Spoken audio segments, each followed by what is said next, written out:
I had a panic or anxiety attack, and it shut down my body. That was kind of the first event to really put me onto a track to take care of my mental health.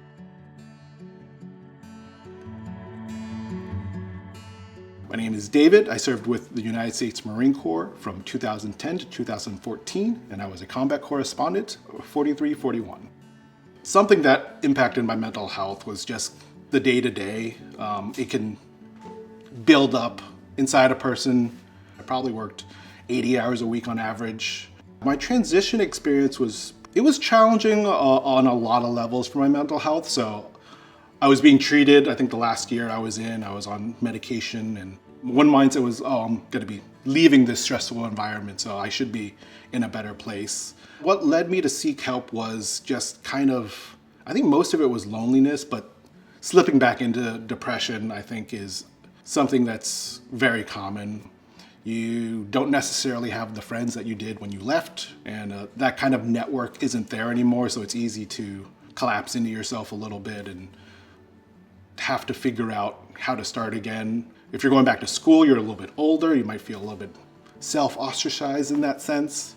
Adjusting was kind of hard back to civilian life. I think I went just psychotherapy for a while before going back on the psychiatric route and getting medication, but I'm glad I did both. Mild anxiety, but a major depressive disorder is the big one. Some of the symptoms I think are pretty classic. Not wanting to leave bed, just waking up, and I would be in my bed for hours, just laying there, and kind of hate life and yourself a little bit too.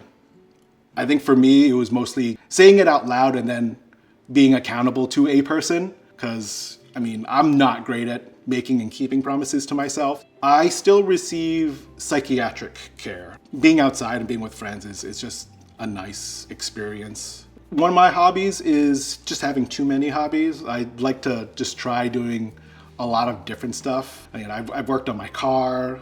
It's a 1995 BMW 318 Ti, so it's a bit old and it's almost at 200,000 miles. I also play a lot of video games. There is a good veterans video game community.